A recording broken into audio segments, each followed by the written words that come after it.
and because we had come to accept the fact that, well, pain was just like was a completely physical thing, and it was like your heart rate or your blood pressure, that you could just essentially treat it as long as you just gave enough medication, and ignored the fact that there's more to pain than just that there it has these vast dimensions of that are connected to our emotions, to our histories as human beings, to our histories of having lived with trauma. Hi, friends. I'm Amy Julia Becker, and this is Love is Stronger Than Fear, a podcast about pursuing hope and healing in the midst of personal pain and social division.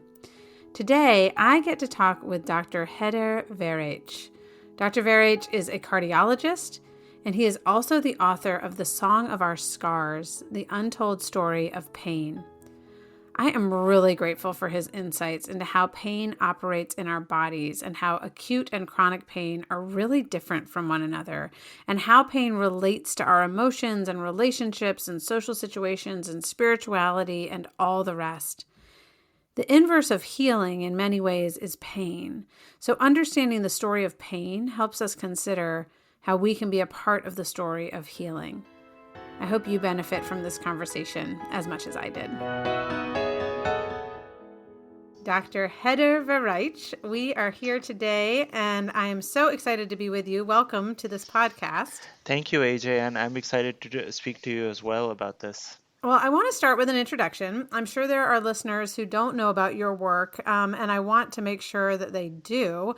So I'd love to hear just a little bit about who you are and also why you wrote this beautiful and compelling and fascinating book, The Song of Our Scars, the Untold Story of Pain. So can you just give us some background on you and why you wrote the book? Sure. So my name is Heather, and I'm a physician and researcher based in Boston, and I'm primarily a cardiologist, but ended up writing this book on pain in part because pain is it's the most common reason why people seek the help of a physician or a nurse, because a part of their Mm. body hurts. Sometimes it's in the chest, sometimes it's in the belly, sometimes it's the head. Most commonly, it's actually in the back. Back pain is actually the most common cause of chronic pain in the world. Um, so it's something that I deal with as a physician all the time, regardless of what your specialty is. But even more so, I guess, I wrote this book because pain has been part of my life.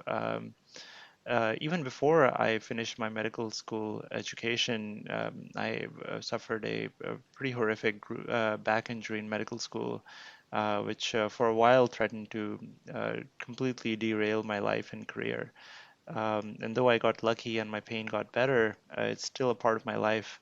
Uh, but I feel like I had this inside view of not just treating pain as a physician, but also as someone who lived with it, without, any obvious deformity, without, at least on the outside, and wanted to see how can we put together a narrative or build a world in which we treat people in pain better, especially those who live with chronic pain. Well, and that brings us to this topic of chronic pain really seamlessly.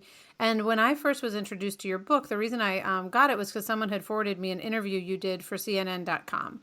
And in that, you wrote about the fact that acute pain and chronic pain operate really differently in the brain. And so I'd love for you just to explain that difference, because I think for so many of us, we might understand that acute pain and chronic pain feel different. We might have an experience of it feeling different, but we put them both under the same category. And at least I assumed that they operated the same way. And you're saying they almost operate in the opposite way. So could you explain Sure. that? And I will say that this is not just uh, regular people, but even in medicine. I mean, if you look at, how we define chronic pain, is essentially the definition itself is, pain that occurs more often than not for 3 months or more. And so the assumption even built Mm. into the term is that, well, chronic pain is just acute pain that is felt over a longer period of time. And that's what I believed. That's what I think most of my colleagues believe as well.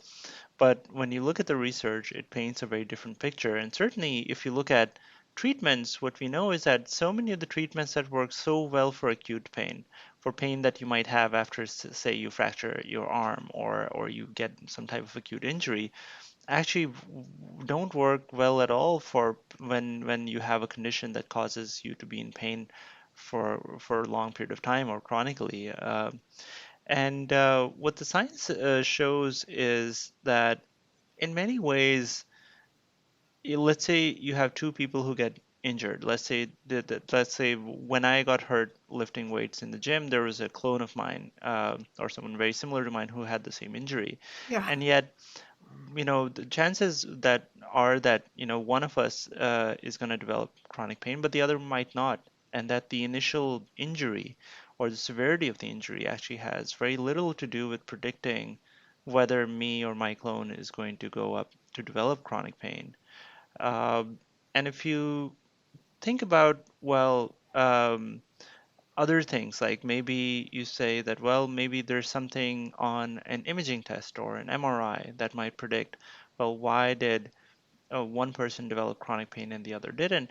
Well, it turns out that even findings on the MRI are actually not predictive at all of who is going to develop chronic pain. If, in fact, they don't even tell you if someone is experiencing pain in that moment, because so many abnormalities that we associate with chronic pain, especially chronic back pain, are found in regular people who have no pain at all.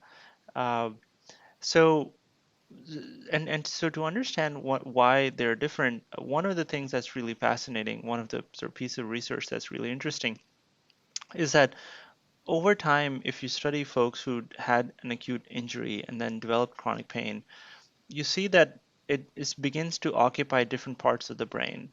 So when you have an Hmm. initial injury, the parts of the brain that seem to be more activated are those that relate to essentially just a sort of Google Maps of pain. Where is the pain happening? How Hmm. strong is it?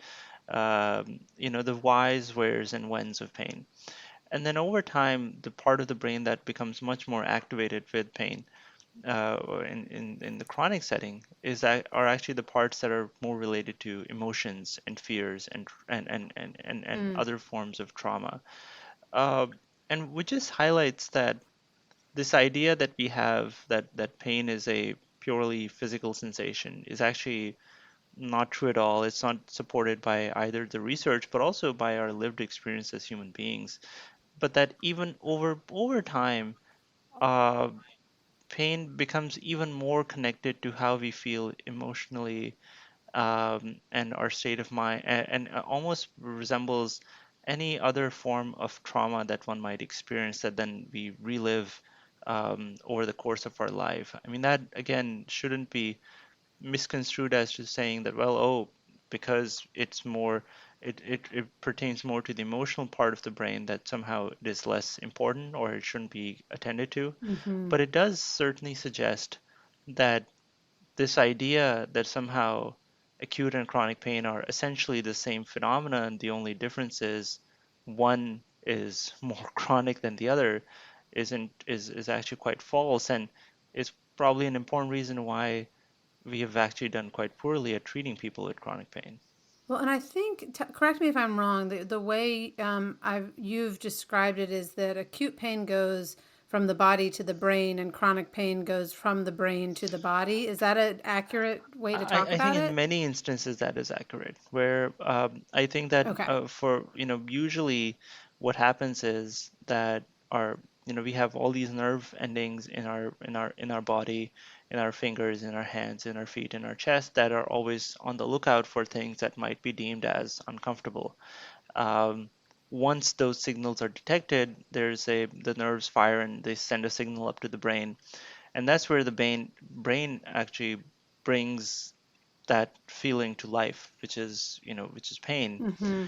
Uh, Pain doesn't hurt until it gets up to the brain and is transformed into that feeling.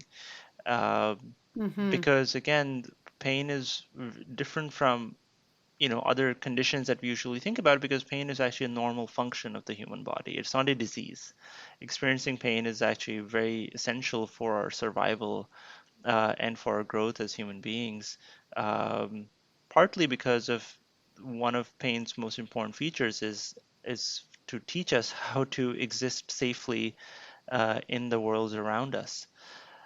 And yet, what we see with many chronic pain conditions is that they're no longer dependent on any signal coming from the body to generate that same experience. In fact, that experience is generated almost in an automatic fashion in the brain without needing any signal from below coming up to stimulate it. Um, Again, this is true for many conditions, and certainly it's not true for everyone. But but that relationship between injury and pain, or how we hurt, changes based on whether you have an acute injury or whether you have a chronic pain condition. Yeah, I think that's really helpful. And I'm curious about this relationship that you've already mentioned between the emotional and physical dimensions of pain, which in some ways, even stating it that way is misstating it. Because as you said, I mean, even that emotional center, right, is in the Hmm. brain. It exists in our bodies. So it's not some abstract or unreal part of us, and the way we talk about it as separate might even be part of the problem, but I don't really have other language for it. So I'd love to hear from you just the role that emotion, and even you also talk about pain as Mm. memory, which I thought was so interesting. Like, in what way what's the role of emotion and memory when we're talking about Yeah. chronic pain? Um, so you're absolutely right that we how we kind of frame and portray the mind and the body. Just by saying that, we're actually part of the problem, because in reality there is no real difference between there's no line where the mind starts or the body begins. Everything is kind of generated in our brains. Our sense of who we are as human beings, both as physical beings but also as metaphysical beings, is all created in the brain. Where how we know where our fingers end, or our toes end, or where the top of our head is all Mm-hmm. based on how our brain creates this projection of who we are in physical space. And same is true with how we feel. And you to see this idea that what we feel, or is and how that affects us in a real way is perhaps is seen in every aspect of medicine, or in every aspect of health and disease. One condition that we see very often is PTSD. So, PTSD Mm-hmm. occurs not because or is not necessarily because someone had a physical injury, but whatever trauma that person experienced is actually having a very real and very often crippling effect on that human being, both mind and body, sometimes years, if not Yeah. decades after whatever caused them to experience that trauma to begin with. And so we have countless examples of um, where this idea that the mind and body are separated are completely false, and they kind of fall apart. But yet, when it comes to pain, I think in part because we've been trained to think that no, pain is, or especially recently, that pain is is very simple mechanical disturbance in our body, and that Right. that what we feel is essentially a response to that. Um, is doing injustice to the complexity of pain, but also limiting the things that we can do to actually help the person in pain. When it comes to how emotions are connected to pain, we go back to that example of, why does one person develop chronic pain and the other one doesn't? Two people get injured on the same Yeah. day, and one person does and the other doesn't. I've already mentioned the things we know do not are not associated with that transformation. We know that the extent of the initial injury is not associated with the development of chronic pain. We know that abnormalities or imaging abnormalities are not related to that. And the question is what? Well, one of the most important risk factors for the development of chronic pain is the experience of having had an adverse childhood experience, for example. So if you're someone who Mm-hmm. has grown up in a troubled household, or if you've grown up in a neighborhood where you were always scared, and you saw things that maybe you shouldn't have seen as a child, or maybe you were bullied, or maybe you were abused in in any form, that changes our brain in a way that it makes us much more likely for that transformation from acute pain to occur into chronic pain. In part, Mm-hmm. and again, I think we're still trying to figure this out. But and the more trauma that you've experienced as a child, for example, the more likely you are to develop chronic pain. We know that conditions such as anxiety, depression, and others are also not just products of pain, that you can develop depression and anxiety after you've had a chronic pain injury, but also that they are some of the most strongest risk factors to determining if someone is going to develop chronic pain or not. Uh, the way I think about this is, again, it just confirms, I think, that what we already know as human beings. We all know that the state of our mind affects how our body feels, and how our body feels affects the state of our mind. There's just no Mm-hmm. I think for uh, because for so long our tools in medicine and our approach in medicine was so simplistic, I think just for practicality's sake, we created these distinctions, because again, we just didn't know, we just never understood the mind. We didn't have tools to make that could work there. We were much better at putting broken bones together than healing Mm-hmm. trauma or understanding depression or understanding anxiety. That we created these distinctions, but now I think that those very distinctions and that way of thinking is coming back um, to haunt us and affect the way that we can actually help people. With regards to memory, I mentioned a bit about PTSD, but actually PTSD has a lot of similarities with chronic pain as well. And in fact, some of what some scientists are doing is actually thinking about, could we actually use or retrofit therapies that we know work for PTSD and see if they will work for chronic pain. And the reason people are thinking about this is that, at least in animal models, because again, it's very hard to study pain in human beings. You won't want to sort of hurt a human being, and even Mm-hmm. in animals, I think people are do it responsibly, but that's the closest we can get to understanding the experience. But if you look at for example, mice that have chronic pain, what you see is that the same molecules that are responsible for forming memories in the hippocampus, which is where our memories live, also start to appear in or become activated in the areas that are responsible for chronic pain.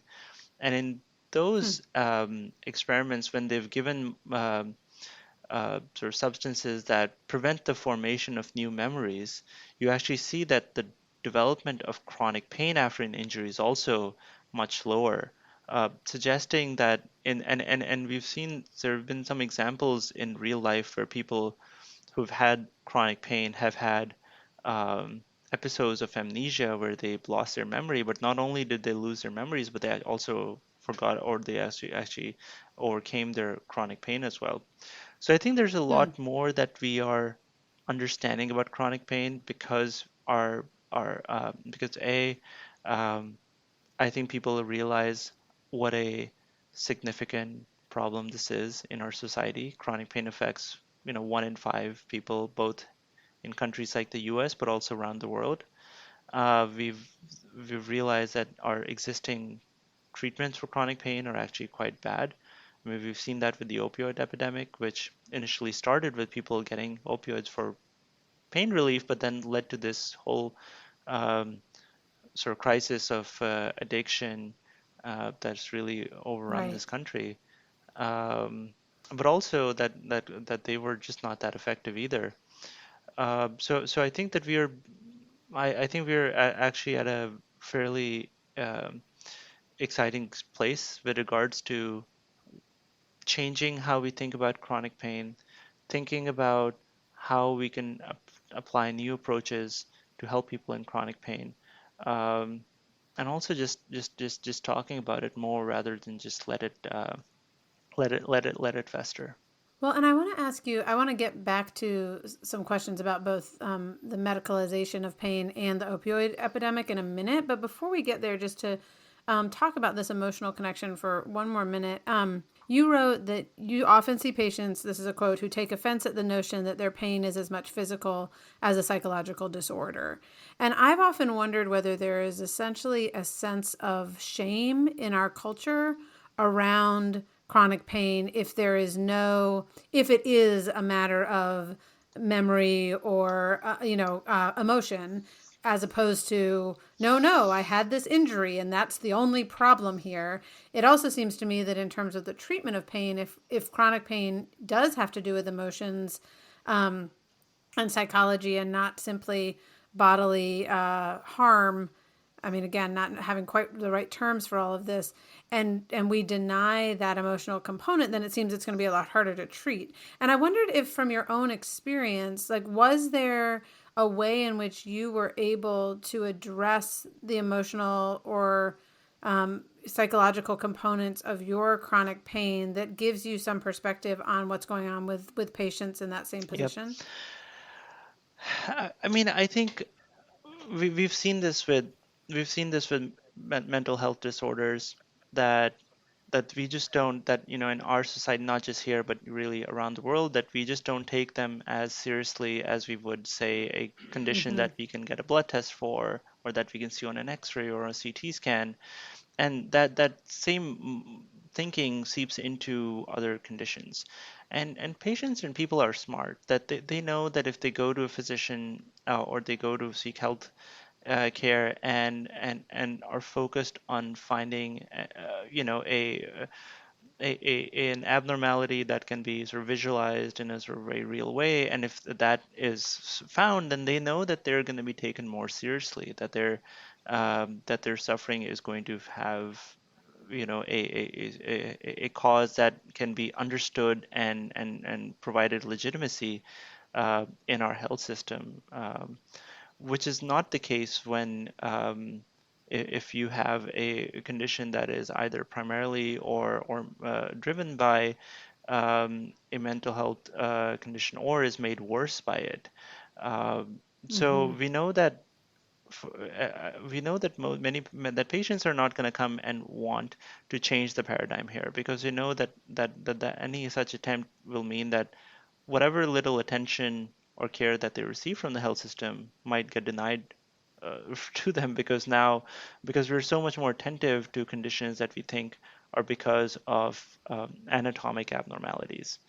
Right. So I think that and I think the downside of something like this is that what it's doing is that it's limiting the sort of things that we could provide for patients beyond just sort of pills and procedures that could actually help them not just live better with the pain, but also potentially overcome it in many circumstances. So but at the same time, I'm also hopeful, because we have seen, for example, a lot of progress in a better understanding and realization of the importance of mental health in this country and others as well. So we have had progress there. It's not like we are still living in a Yeah. same paradigm in which we don't think that these things matter. I think that people do realize that psychological disease, or disease that's made worse by psychological factors, is as serious as anything else that we experience.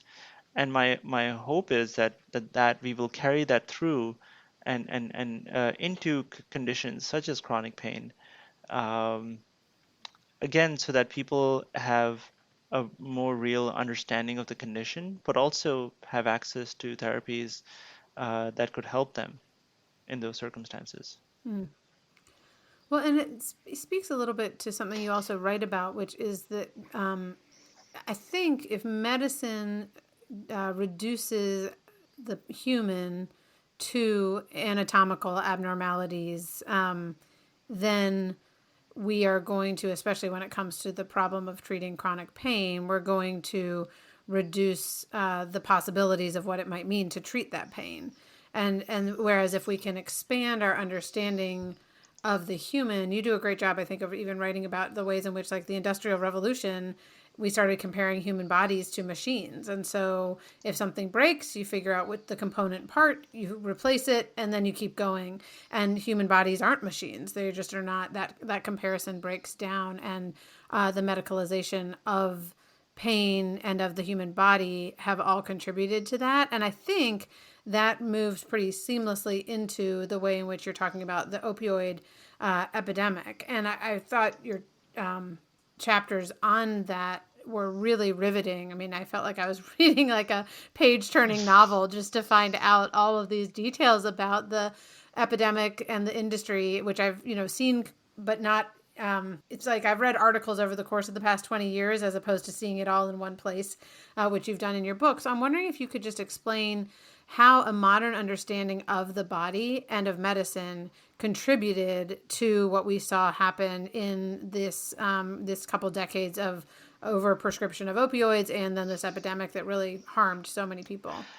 So, I mean, if you look at the history of how we've understood pain, when pain was almost, or very frequently seen to have a purpose. If you felt pain, especially chronic pain, that there was a reason that you felt pain. Maybe it was because you felt that you had um, not been a good person, or that you hadn't that this was some type of test from from God or another, or celestial agents, Mm-hmm. and that overcoming that pain or living that pain actually was not a meaningless thing, but it had some it had that it was not just an event, but it was a journey that you were on.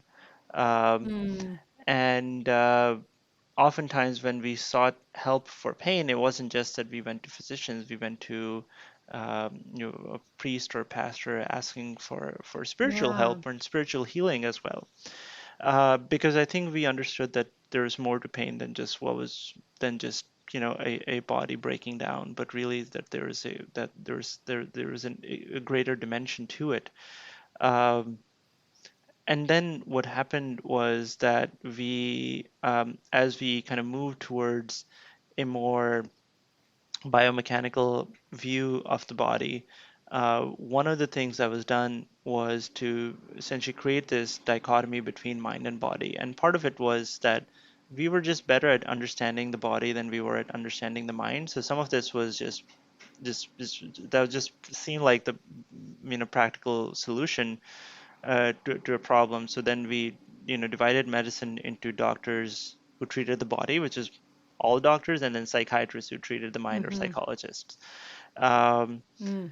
and we saw a lot of progress in overcoming ailments of the body. But we didn't see the same type of progress with regards to how good we are understanding mental health and mental disease.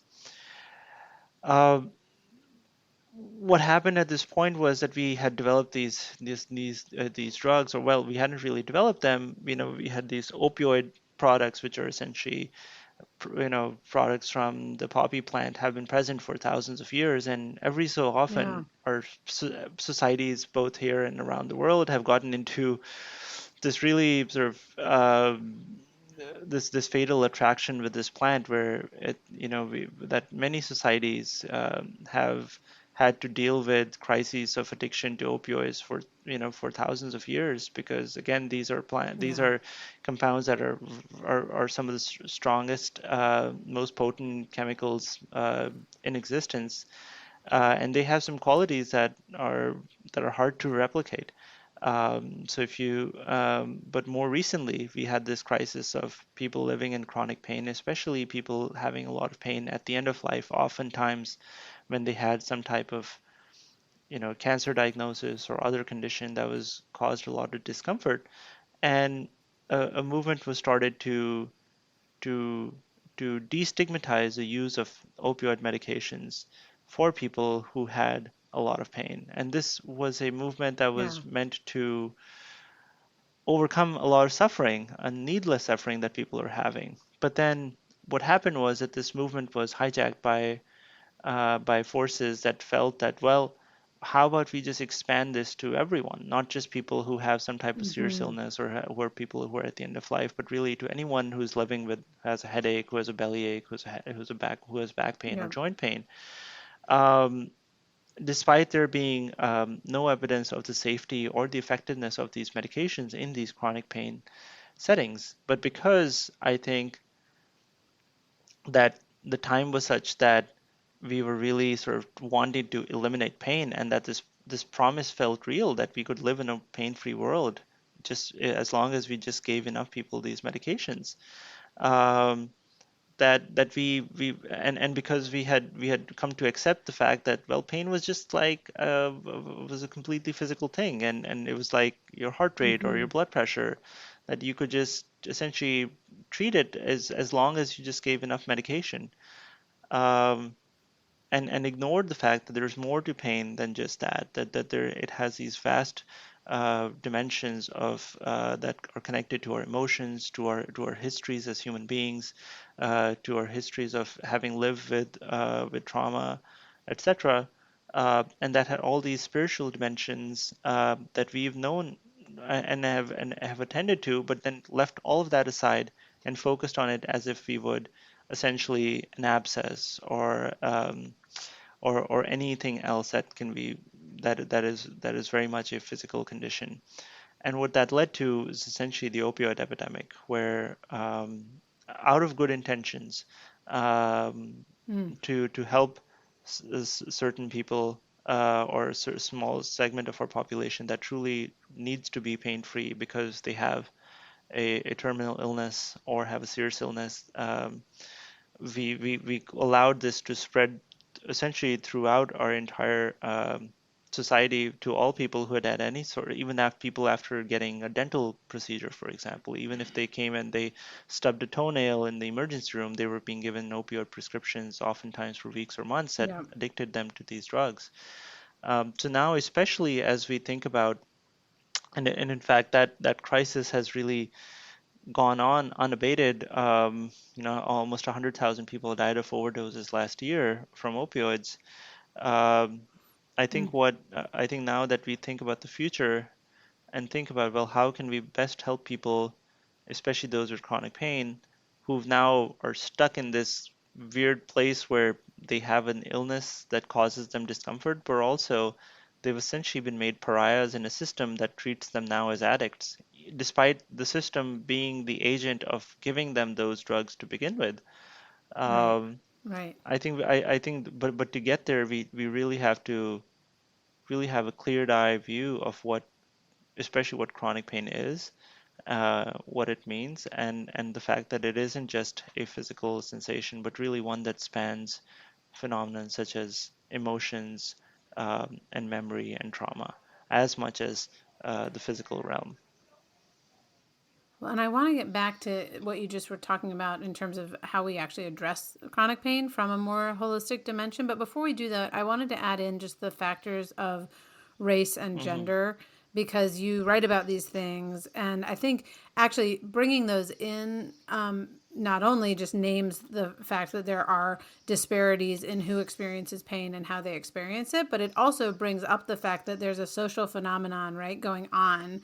There's a story to our pain. I mean, even the title of your book, The Song of Our Scars, The Untold Story of Pain, like there's just an emphasis there that this is not something that simply can be kind of analytically Hmm. measured on a data set. And I think the fact that race and gender, and I'm sure other social factors really do contribute to our experience of pain, speaks to the fact that this is more than anatomical. But could you just give a little bit of context for the ways in which race and gender factor into pain? Sure.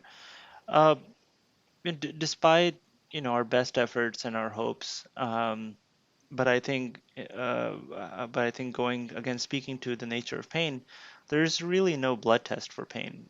As a physician, when I see someone, the only way, unless they have something that is clear and obvious, let's say that they have a condition like appendicitis, which I can see on a CT Mm-hmm. scan and looks like they're intestine, that part of that intestine may explode. They need surgery. It's going to cause them acute pain.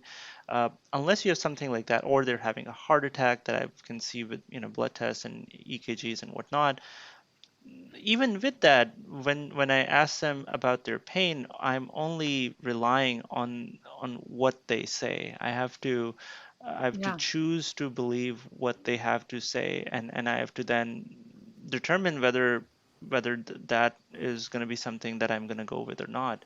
Uh, and so in some ways, because it is so subjective, it taps into some of our deepest prejudices. So any type of prejudice or any type of that we carry as members of this society, whether that's sexism or racism, that is going to seep into especially how we consider the person in pain, whether we choose to believe them or not, whether they look the part of someone that we've been trained to think about as the right person in pain. Um, Mm-hmm. so any vulnerability that you have in society will be exaggerated when you are in pain. If you're a woman, if you're a black person, if you're poor, if you're disabled in any way, if you don't speak English, if you're not affluent, I mean, all Mm. those factors are going to become exaggerated when you seek help for pain.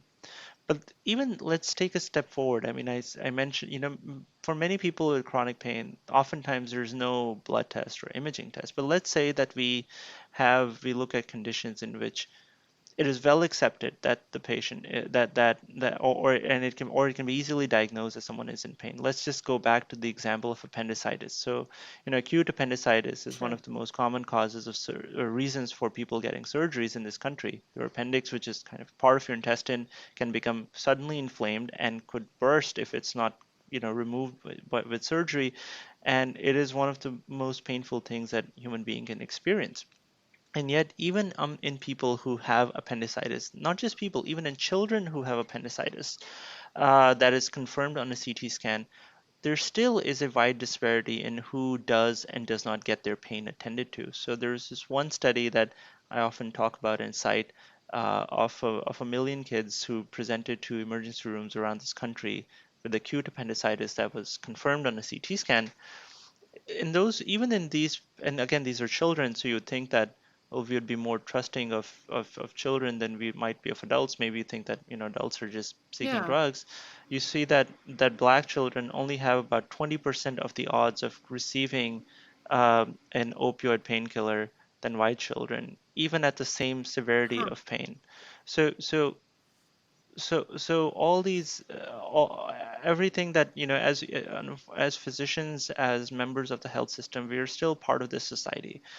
We still carry many of the prejudices that are despite the fact that I think no one wants to think that they think this way. I mean, no one likes to think that Right. their colleagues are affected by these, but we're all part of this society, and especially for the person in pain, who is at such a huge disadvantage because again, they may not have a blood test to back up their claim of how much they're suffering. It affects people even more so. Many of these biases that we have in regards to how pain is treated have these sort of long historical records that shape to this day how we treat people. When we think about Black Americans, for example, I mean, there's this very prevalent thought, not just in the public but also amongst physicians, that Black people have thicker skin than white people, and that causes them to Right. have a higher tolerance of pain. Um, and in our society oftentimes we may feel that, oh, a higher tolerance for pain is a good thing. Many people think, for example, that women Mm. have a higher tolerance of pain because they have to have menstrual cramps every month, they have to undergo childbirth, Yeah. but yet that same notion actually then might prevent them from treating pain effectively, um, because they might feel incorrectly that if you're a black person, that your threshold for pain is higher, so somehow you need less painkiller, or if you're a woman, your Right. threshold for pain is higher, somehow you might need more You might need less attention for your pain. Uh, so, so I think especially in pain, I think these biases and prejudices play a really important factor. And I think it is just important to make sure that we are, and again, it goes into this idea that pain is not just a physical sensation. It is part of our society. Pain is political, pain is gendered, pain is racial, and all these, and to isolate it from all these greater forces is actually doing it a disservice, because we don't realize just how broad and far-reaching this phenomenon is. Well, it makes me wonder whether there is a, I think you're right about this, but just that if our pain is not believed by someone else, right? If we can't, is that part of making meaning of our pain? Is like there's something that happens in being able to share the story of our pain, even if someone cannot give us a drug to medicate it. That sense of even, I mean, literally a listening ear, a hand on your arm, a warm embrace, whatever. I mean, there's something about being believed in the midst of our pain that actually can alleviate at least some of it. I mean, am I right about that? Is there's something that we need in terms of being believed? Absolutely. I mean, if you think about one of the things that, we talk about all the things that don't work or don't help the person in pain, but what does help the person in pain is in the expression of empathy, not just Mm, from their physicians, but also from their loved ones. I think you asked earlier that, what is, what in my life was, sort of speaks to some of these sort of greater dimensions of pain. yeah. Uh, Part of, now that I look back, I mean, when I got hurt, after my injury, it wasn't just that I was in pain all the time, but I lost all my friends. No one would, show up. All my social activities, things that I love doing, like playing sports or going out with my friends, that Mm-hmm. went away as well. Um, and and so my part of what sort of was surely a factor in the transformation of my suffering was, in fact, that loss of sense of self and my own sort of sense of who I was, and being denied essentially the very things that would allow me to recover. And it wasn't until those things started to come back and I started to um, find a network of people who were able to sort of love me and be there for me, despite the fact that I wasn't the most fun person to hang around anymore. Yeah. Allowed me to sort of get better. Also, the physical therapists who work with me, it wasn't just it wasn't just the exercises that they taught me, but it was the fact that they cared for me, and that they showed that through their actions and their words. Yeah. And we have plenty of great research to suggest that that's true, not just for me but for others as well. So I think empathy is extremely important, and we know that patients of more empathetic physicians tend to have better outcomes with pain. We know that if you teach just a physical therapist to be more empathetic, and to be more present, that their patients are going to actually do better and actually require less physical therapy to get better. So everything is Mm. connected, but I think love and support and emotional connection are both a huge part of recovery, and the lack of those things are a huge reason why so many people are in pain, or their pain gets worse, is because they lack those things, or that those things were taken away from them, sometimes because of the pain or sometimes Mm. preceding the pain, that then uh, uh, leads to uh, them really being being trapped in the grips of this condition. Yeah, I resonate with that so much. I didn't have a pain condition when I was in high school, but I did have a paralyzed Mm. stomach. I had Mm-hmm. gastroparesis, and so it was actually not painful at all because I couldn't feel anything. And yet, the way in which I finally, after many years, and there certainly was a psychological dimension to what was going on, but the way in which I really found healing was through physical therapy. And I just resonate with what you were saying because it was this physical therapist who was both massaging my internal organs and talking to me with great empathy and interest in my life. And it was that mind, body, spirit, emotion, relationship connection that really woke my, organs back up when I look back on it. And similarly for me, I mean, the other thing I think about, I had an experience of pretty minimal chronic pain in the sense that I was not, going to the doctor and taking opioids, but I was waking up in the middle of the night for at least a year, maybe longer, and taking a Tylenol PM or Advil every single night because my back hurt. Mm-hmm. But there was no precipitating incident. I mean, it was just essentially I was holding tension in my back, but I didn't think about it that way. I thought about it as just like, what's wrong with my back? And it was not again until I began to actually look at some of the what's going on in my life. We had moved recently, so I was separated from a network of supportive people, was asking questions about identity. There were some literal stresses just in the sense of having small children and running around after them in a new place and trying to, figure those things out. But the bigger issues I think had to do with the emotions, but I had no narrative.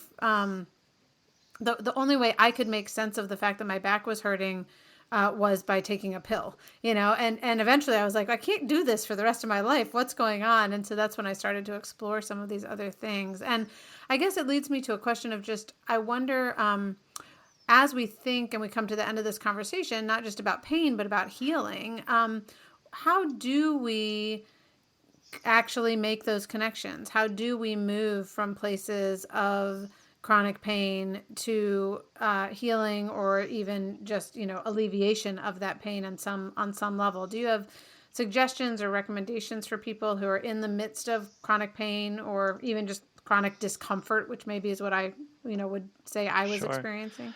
Um, I think one of the things that how I've changed my practice is when people have chronic pain, I often will offer, I'll explain, much of what I've shared here about, both sort Mm-hmm. of myself and also sort of the my sort of view of chronic pain as well, but also how that's backed up by the science. But I'll try and reframe people into thinking about pain as like any chronic disease, like to think about diabetes, for example. Where Mm-hmm. taking care of diabetes involves changing your life, and then but also then living with it, and finding a good way to live with it despite having diabetes. And so part of I think an approach towards living with chronic pain is in a way not allowing it to dictate your life, but which might mean doing things even if it hurts. I mean, going to see your friends or attending a birthday party, even if you're in pain, because one of the Mm. main instincts of when you hurt is you want to not do anything at all because you worry that that's going to make the Yeah. pain worse. But if anything, when we cave to that desire or that urge, we actually narrow our lives even further. We actually allow pain to erect an even more uh, powerful cage and prison around us. And in our attempts to control the pain, we actually allow it to control us back even more. So that's Mm. that's I think, and this way of thinking is called acceptance and commitment therapy, and it can be you can receive it Hmm. formally from a psychologist, but essentially the point is Hmm. to to emphasize quality of life and living despite being in pain, rather than trying to control the pain at all Yeah. costs. Um, I think if you're living in pain, I think seeing a pain psychologist, I think, is something that I recommend to a lot of my patients. And the reason is, again, Hmm. they can allow you better ways or coping mechanisms to live with pain. I think surrounding yourself with people who are empathetic is important. I think if you're in a toxic relationship, it's not just going to affect how you feel in your minds or in your hearts, it's also going to affect how your body feels. Um, Yeah. so and then those are some and then you mentioned this already, but I'm a big believer in the role of exercise as well. For me, that was really one of the main things that helped me to get better. And the reason sometimes people can be reluctant to exercise is because after you hurt yourself, exercising really hurts. When you go and Yeah. you stretch, and if you have a sore back, chances are initially you might actually feel more pain. But what we know Yeah. is that exercise, especially for people with chronic pain, can be extremely helpful and useful in helping in essentially providing an additional path uh, to to recovering. Um, and then the last thing I will say, and this is also the area of really interesting and important research, is that one of the worst things about pain is the fear that it generates. And for oftentimes, when I hurt in my back and it was bad, um, I worried that, am I going to be able to walk again? Or if I did something that hurt, I Yeah. would immediately stop because I was worried, am I going to make things worse? But once you have chronic pain, or once you've had, that fear is essentially doing you no good. And there are new forms of sort of cognitive therapy. There's one called pain reprocessing therapy, and all it does really is to separate that fear that people have of pain. And what the trials of that type of therapy have shown is that people who receive that therapy are much much much more likely to be pain free and to have their pain go away than those people who get sort of our usual care for chronic pain. And this was studied in back pain, but is being studied for other reasons, other indications as well. So um, what I think what is clear is that there's no silver bullet for pain. If someone's selling you Mm-hmm. a magic potion or a way out, chances are that they're not being completely honest. But I think that but it takes a lot. But I think that if you surround yourself with good people, if you have a mindset that in which you are not going to sacrifice your life in the service of being pain free, if you seek out physicians who are empathetic, and if you keep an open mind about new forms of therapy, whether that's mental health therapies or non-opioid forms of therapy, I think that there is hope for recovery for most people. Yeah, I love that, and it makes a lot of sense of what you've said. I do wonder, is just kind of a final question on the spiritual dimension of things, which obviously is not something that any doctor is going to prescribe, but at the same time, a lot of what you're talking about, I think, does speak to the human Hmm. spirit. And I'm thinking about practices of prayer or meditation, or I mean, even the prayer practice of literally like Hmm. laying on of hands, which can certainly be used as kind of a sham huckster thing, but also it seems like even that experience of physical touch and Hmm. empathy that's expressed through that, and not to mention whatever might be happening on a spiritual level with prayer. But I'm curious just to hear whether you think there, for people who are open to it, is spirituality another dimension of potential care when you're in pain? 100%. I mean, the way I ask the patients is that,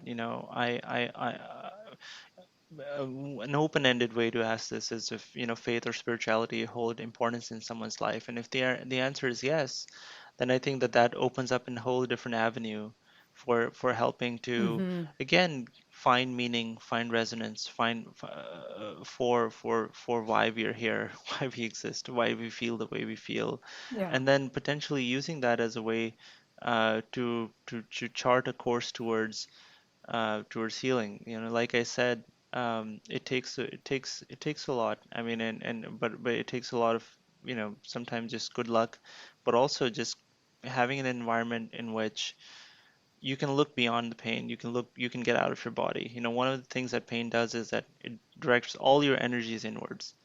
So you're only thinking Mm, about what's going on in your body right now because pain just grabs your attention and just holds it in a way that yeah. few other things do. And again, there's a reason for that. The reason is that that's pain is meant to be protective. If you step on a Mm-hmm. rusty nail, pain wants you to immediately dislodge it from your foot before it gets Yeah. infected. But after a certain time, that power, that force becomes a negative force, and it serves no purpose other than to just multiply or perpetuate suffering. So anything that can help us get out of our bodies and live our lives and be open to joy and happiness and experiences in other people, I think is going to be essential to allow people to get better. I love that.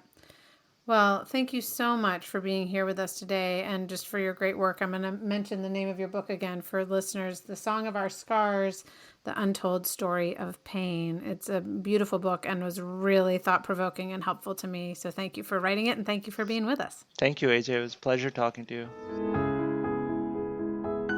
Thanks, as always, for listening to this episode of Love is Stronger Than Fear. Thanks to Jake Hansen for editing the podcast, to Amber Beery, my social media coordinator.